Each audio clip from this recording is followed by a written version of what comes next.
I'll tell you what I'm not going to talk about. I'm not going to talk about anti-Semitism. Not because it's not important, because it's only one part of the problem that we face and one aspect of the problem that our organization wants to address. Today, I want to talk about the issue of delegitimization. Now, first of all, it's a very difficult word to say. Try saying it 3 times, one after the other. You'll see what I mean. But the idea is that this relatively innocuous term has become, for Israel, probably the largest threat to our political existence in the last 20 years. And I want to explain the background. Yesterday, in one of the lectures, it was noted that there were 2 events which occurred in 2001. You remember there was the Durban conference, and then 2 days, that was this morning actually, and 2 days later, we had 9/11. But the reality is that our story begins in 2000, when we were, Irit didn't mention, but I spent 20 years also as the Israeli government's lawyer for the peace process. So as you can see, I'm not really good at what I do. Yeah. But in July 2000, I was with Ehud Barak at Camp David. And as you know, we failed to reach an agreement. That's not the purpose of this lecture. But you also need to remember that Arafat was blamed for the failure by Clinton publicly. And that was one of the major factors for the eruption of the Second Palestinian Intifada in the year 2000 in September. So those 2 events where the blame was shifted on the Palestinians created a subsequent consequence, which was the Palestinians realized they need to change track. You see, until 2000, the plan was that Israel must be defeated in one of 2 ways. Either militarily, not necessarily conquer the country, but use enough force that Israel will give in, or politically, in other words, get enough international political support so that Israel will come out with understanding it needs to change positions. By the year 2000, it became clear to everyone that neither of these tactics were succeeding. And so the Palestinians came upon a new idea, a new tactic, a formal policy of delegitimization of Israel. It was formally launched in Durban, South Africa in 2001. It's called the Durban Strategy. It has a name. And it has 2 components. The logic is the following. It's called the South African Spiral. You remember white South Africa? So it used to be one of the nicest countries on earth if you weren't black. But what happened was when people started realizing what was going on, it went through a process where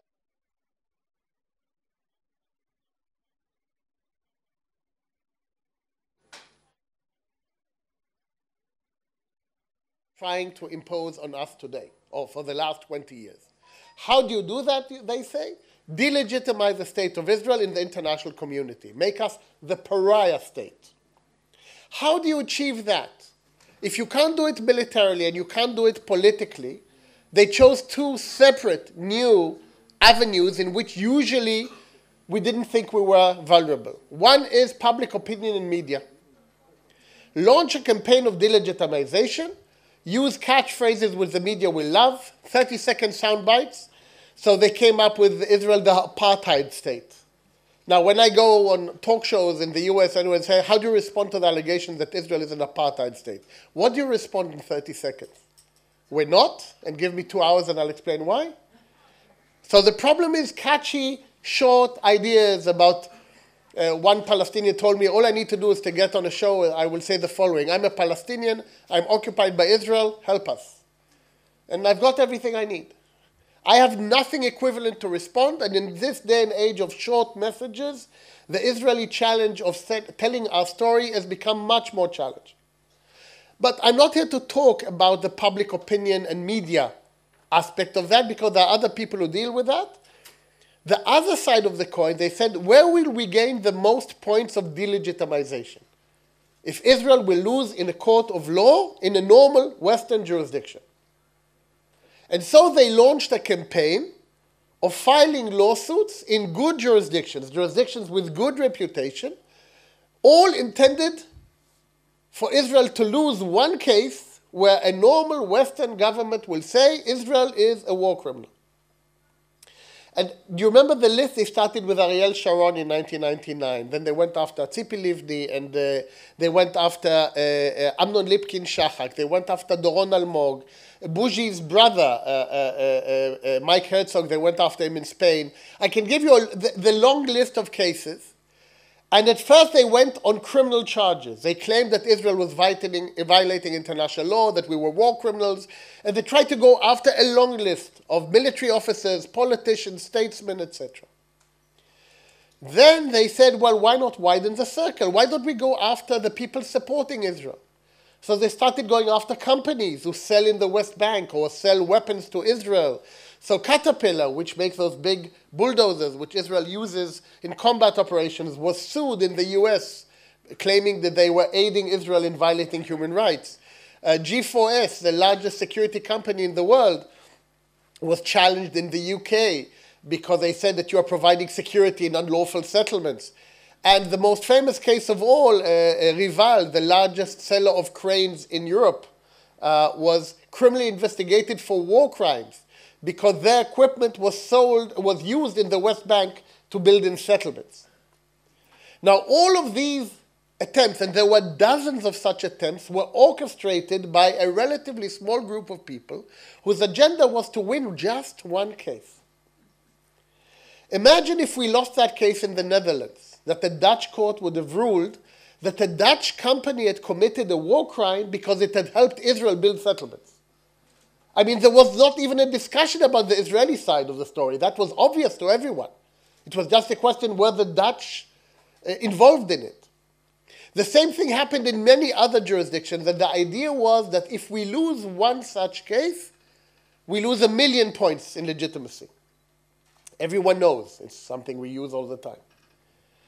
Now, a combination of very good lawyers in Israel, wonderful government cooperation, lot of motivation, we never lost one single case. So we won every single one of these cases, and every one of these jurisdictions was won. Each case has a different story. Some were handled by the government, some were handled by us in the private sector, but we won all of them, and we worked together.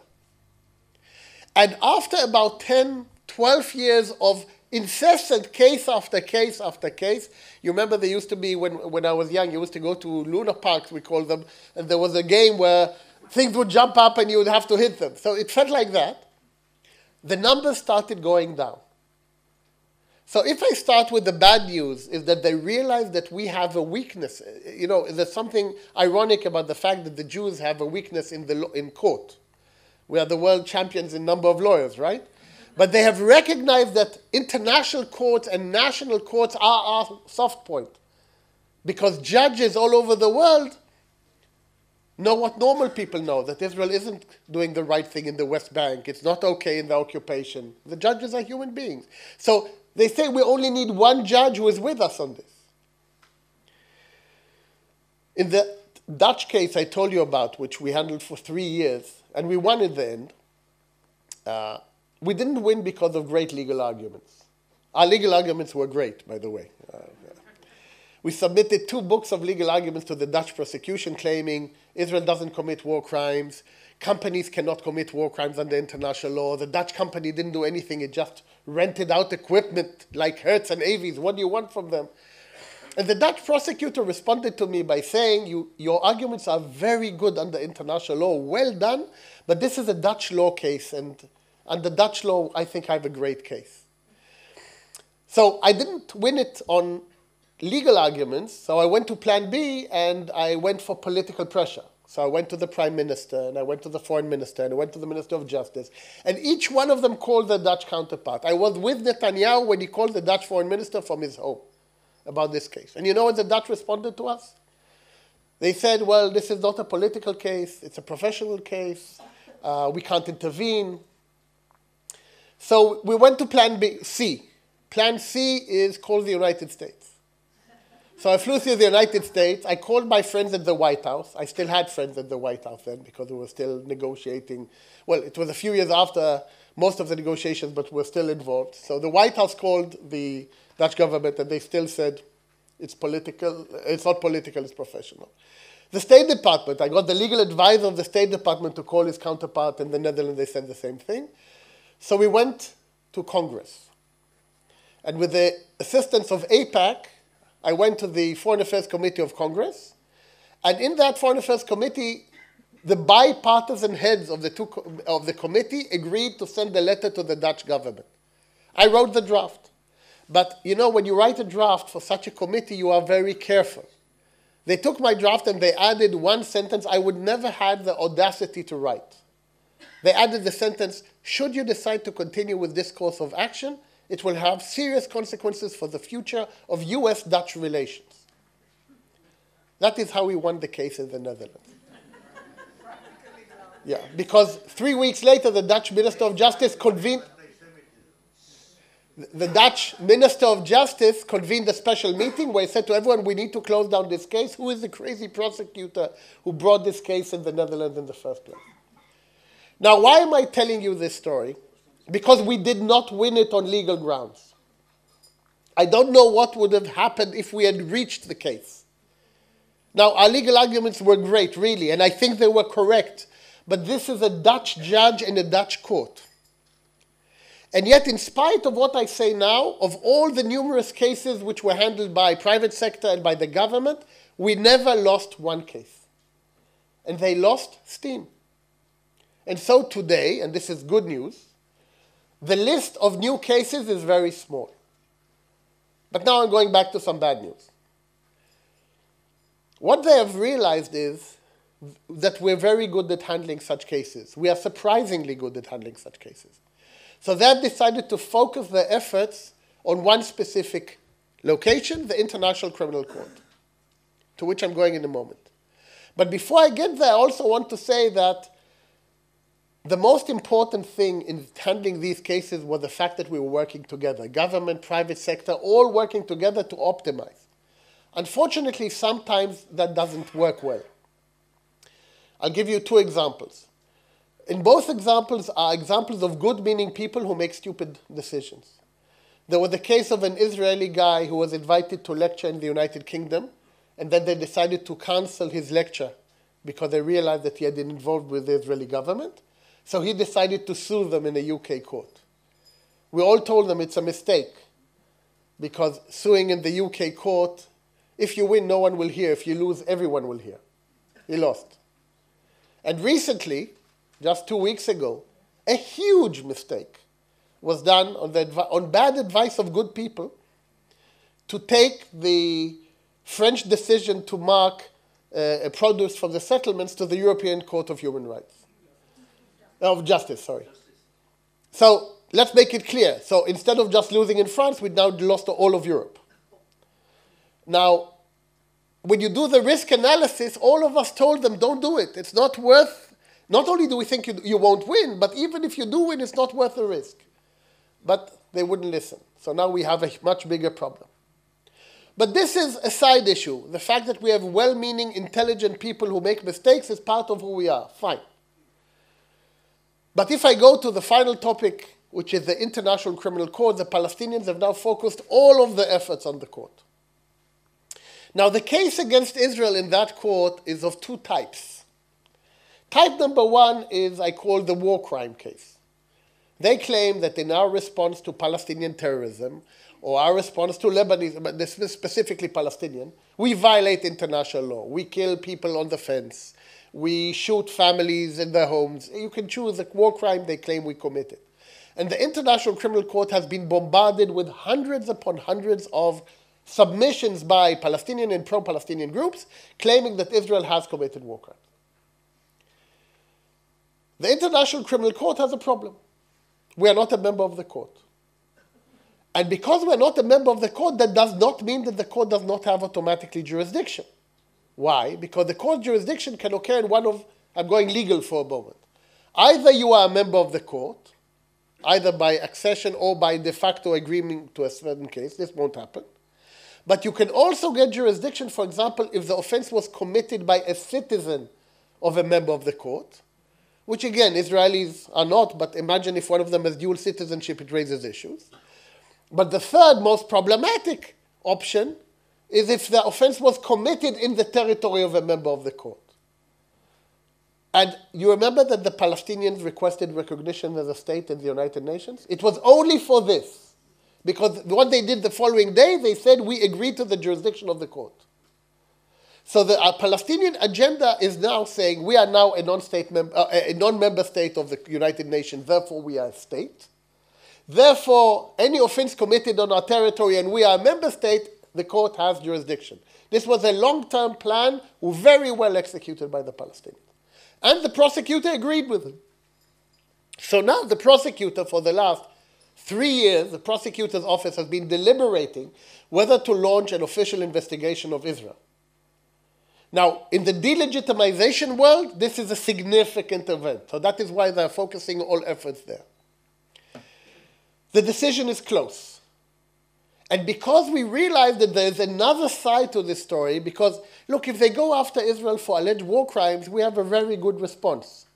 Look at what Hamas is doing. They're firing rockets at civilians, they're kidnapping civilians, they're shooting civilians.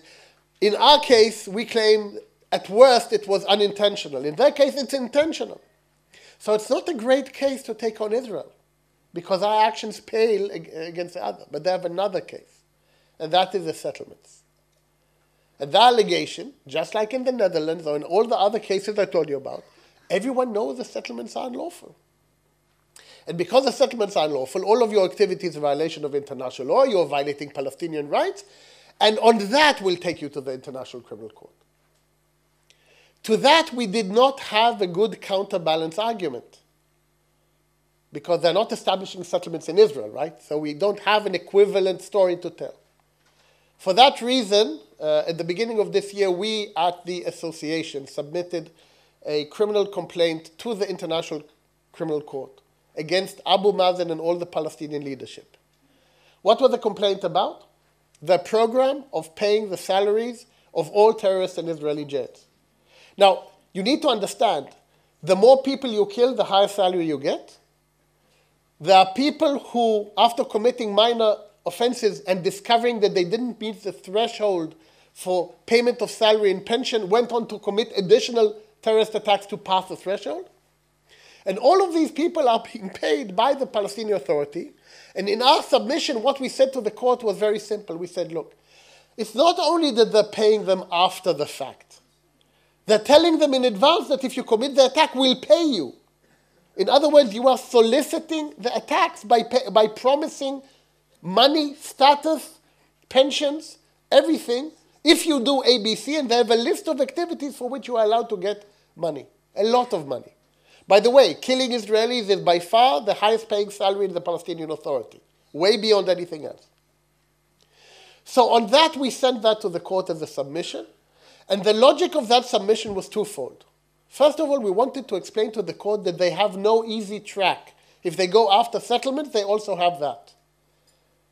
Hopefully, that will deter them from entering the very complicated and political world of the Israeli-Palestinian conflict. But as a fallback, if they nevertheless decide over the next few weeks or months, which they may, to decide to launch a formal investigation into the Israeli settlement, that they will at least have a counterbalance issue, which I think is much stronger factually and legally, which may help us mitigate the event. And that is why our organization did that, because at the end of the day, we will not accept that our rights are violated by an entity which claims to be objective. In closing, I want to tell you that we don't know what will be the result with the court. They did not respond to our request for a meeting. They have not publicly said anything. But I know for a fact that they are thinking about it very carefully through our contacts in the prosecutor's office. And so I am quite confident that we will know in a relatively short period of time if we were effective or not. In closing, what I want to say is the delegitimization war in the legal battlefield is not about the legal battlefield, right? It's all about delegitimization. But the reality is we do have a vulnerability. We cannot afford to lose one such case. We, the Jewish people, we, the Israelis, and this is where delegitimization and anti-Semitism come together. In many of these cases, the agenda behind some of the people involved is anti-Semitic. When you come with me to such cases, you will see it. But it is couched in legal terms, and it is all about human rights, international law. It's all whitewashed. Now, for me, fighting anti-Semitism is obviously one of our biggest challenges, and our organization is geared to do that. But we are in parallel doing our best to support the other entities fighting the fight against delegitimization, which for me is an equally dangerous threat. Thank you very much.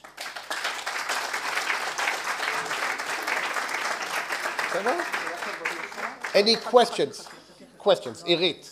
General Irit. First of all, before I'm taking a question, I want to ask Daniel if you, by chance, know Dr. Jacques Gauthier. No, I do not. Okay, he's sitting there, and after the thing, I think that you should talk about the settlements. Okay. Just a suggestion. Okay, first question, yes. רגע, מיקרופון בבקשה. You're taking actions against delegitimization. Are you doing anything with regard to the BDS? We are doing it in France. Yeah, no, wait. We is a big term, okay? We are, I'm talking about the organization. Yeah. One of the problems with fighting BDS is that BDS is not done by 3 or 4 people. It's a movement based on many people who think Israel is doing bad things. Now, Jonathan and I had a discussion over lunch. Where do we draw the line between legitimate criticism of Israel, which we believe everyone should be allowed to do, and illegal, unlawful, anti-Semitic, anti-Israeli incitement? It's very difficult to make that distinction. So on BDS, our conclusion has been that in order to fight such a, I would say, network of beliefs, you need to create a network of your own. So about 8 years ago, I proposed to the government that they set up an entity to coordinate the fight against BDS. Because there are great entities fighting BDS in every single location, but that were not coordinated. I'm glad to say that 2 years later, the government decided to, frankly, adopt my proposal and establish the Ministry of Strategic Affairs. That ministry has taken upon itself the role of coordinating the efforts of the thousands of good people fighting BDS globally. I think that I'm happy that it's in the right hands right now. We will still handle specific legal cases if they come our way, but let me say that our focus is to identify the specific cases where we can make a huge difference in a specific case, not a widespread, and BDS is very widespread. The ICC, are there outstanding arrest warrants to the effect that some of our leaders go abroad, and to what extent can they really execute these warrants? Okay, first of all, no, because the Israeli cases, there are actually more than one, haven't reached the stage of any arrest warrants being issued. In fact, they're still in the discussion of whether or not to launch a formal investigation, which is a preemptive stage, following which they need an approval from a pre-trial stage, but you've got a long way to go.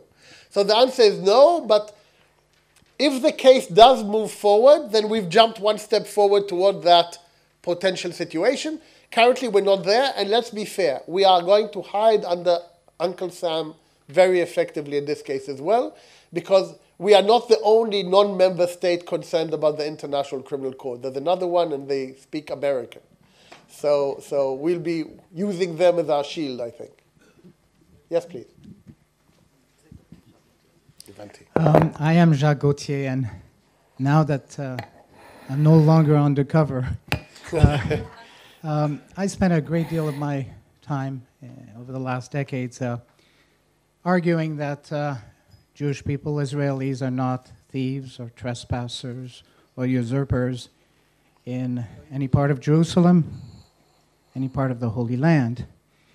But on the question of legitimacy, you've focused on what's happening in the courtrooms in different nations and the international court. But here's another perspective. A couple of years ago, I was invited to be a speaker for an interesting conference in Southampton, at the University of Southampton. I don't know if you remember this conference.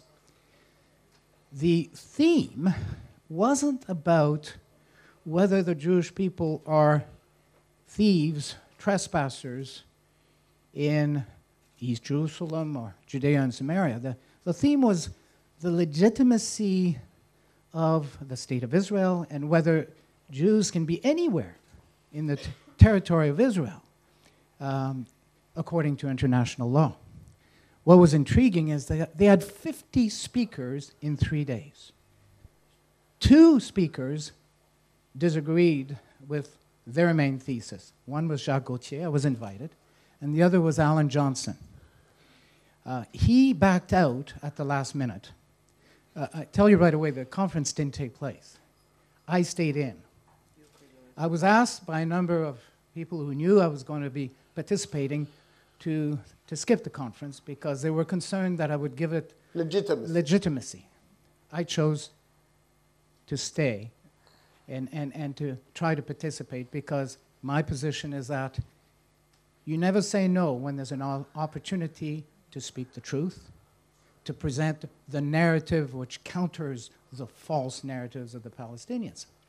Well, the university withdrew its permission at the last minute, so they went to court. They lost. They couldn't force the university to have the conference. They appealed. They lost again. They scheduled the conference the following year. And this time the university said yes, provided you give us £100,000 for security. They went to court to try to force the university to remove the conditions. They lost again. And what's interesting about my acceptance of the invitation, I'll share this now. I didn't want to share it before. They forgot to take me off the email trails. For about a year, I kept receiving emails, which I've now printed. My file is this thick. You want to see solidarity? And what's sad is that about a third or 40% of the participants were Israelis. They were Jewish. And wow, do they ever hate the state of Israel. What was interesting is that I was able to gather these documents and print them. And I don't know what I'm going to do with this, but I have emails from so many who forgot that one guy on the chain was Jacques Gauthier. And, but I'll tell you this, the animosity is real. The unity is astonishing. And that disturbs me when I see the lack of unity among so many in Israel. Not just politically, from so many different perspectives. And I plead with you, on the question of the legal status of Jerusalem, the legal status of the land. Read my stuff. The rights were given to the Jewish people. They were given in a conference in San Remo in April of 1920. Those rights were then codified, Treaty of Sèvres, followed by the Mandate for Palestine, followed by the Treaty of Lausanne. It's all there. You were given the rights. You may not agree on the political solutions, but at the very least, you can agree that you have rights. So the battlegrounds are the campuses where they want to convince the students in America, in Canada, in Europe, that there's no legitimacy for a Jewish state at all. Thank you very much. I just want to respond in a 40-second response to this. I was invited to a conference in Amsterdam about 3 years ago. I was one of 2 Israelis invited. Everyone else was Northern European governments, European NGOs. I later learned the Arab League and the prosecutors from the International Criminal Court. And the topic was, should Israel be prosecuted for war crimes? And I discovered I was a sacrificial lamb at the conference. And I stood up at the conference and I decided to go after consulting with my colleagues in the government. And I stood up there and I said, look, you gave me 10 minutes. I'm quite clear that I'm the token Israeli Jew in the room, okay? But if you had given me more time, I could explain to you why there is no case against Israel, because the arguments against the illegality of the presence is wrong. And the vice president of the Arab League, who wasn't the host, stood up and said, you have 10 more minutes, like he was the host. So I spoke for 10 minutes about the issues you're talking about, and they didn't know what to say, because they had never heard it before. And that's the point I want to stress. No one has ever heard an organized argument coming from the state of Israel about our right to these areas. And that is one of the things that we're trying to find a way to change.